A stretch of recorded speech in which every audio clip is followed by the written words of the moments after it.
That's the home improvement projects that are happening. How do they look coming back after having a nice little week off? Good. I mean, a lot of our guys did have a basketball in their hand, playing over the weekend in Charlotte and doing some things, and that's always positive. I thought guys were pretty locked in, a young crew in a playoff race. They were pretty locked in last night and, a little antsy today to play and get to the game tomorrow. For those guys that didn't participate, like you said, they had basketball in their hand. Is it good to still have that, or to get away as much as possible? Each year it's different for different guys. I mean, we leave it up to them as to how hard they go or where they go, or if they, just absolutely get away from the game for a little bit. And all of us have our own family situations as well. So each guy does his own thing. Reconvening, is there any type of messages you give them as you get back together for this last 25 game stretch? I think, continue to play fast. Teams are, obviously better conditioned at this time of year to try to keep up. We got to stay in attack mode. There's going to be swings in the race. And if you start looking every single night, oh my gosh, we're 10th. Oh my gosh, holy cows, we're 8th. It's going to change. The schedule is strong at different points for different of those three teams, and maybe there's another team that gets in there, and you're going to take some losses 2-3. You're going to get some wins 2-3 in a row.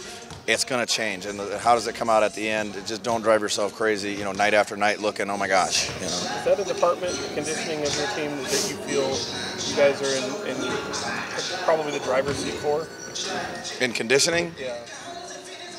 I think teams generally catch up, over the course of the year and playing minutes, and just kind of the part of the beast. How does it feel for you and the staff to be in this position that you have something to play for in these last 25 games? It's good. We're there in Memphis for year after year after year, and that's a great feeling. And it's I think a great experience. It's part of the process of learning and getting experience as a young group. We've added some older guys with Alec Burks and Corey Brewer, and certainly Harrison.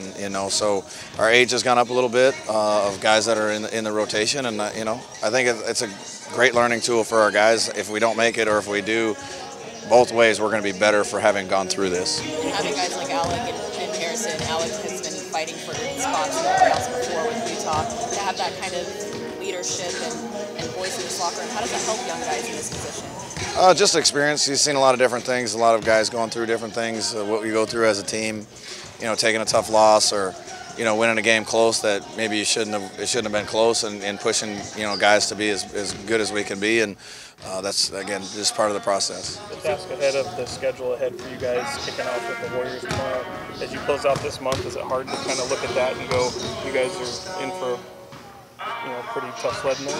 Oh yeah, it was great.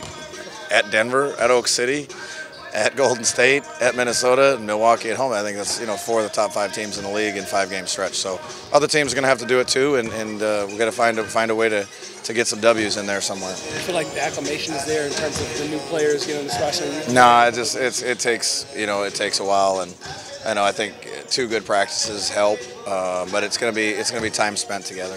This is the first time you've seen DeMarcus on that Golden State team. What kind of wrinkle does he add?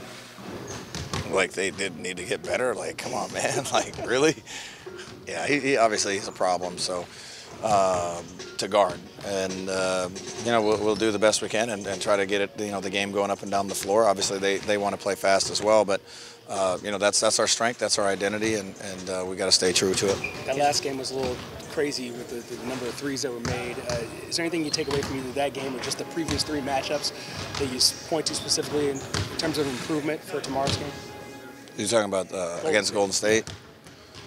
Yeah, I mean, Steph got up a bunch, but I mean, that's what he does, and he does it against Celtics, or he does it against us, or doesn't, whoever. So you just try to make it tough on him, and run him as much as possible, and try to run him, into the lane as much as possible. But they've got other guys. It's hard to you come off of Klay Thompson, you come off of Durant. Where do you help from? And those kinds of things can be difficult.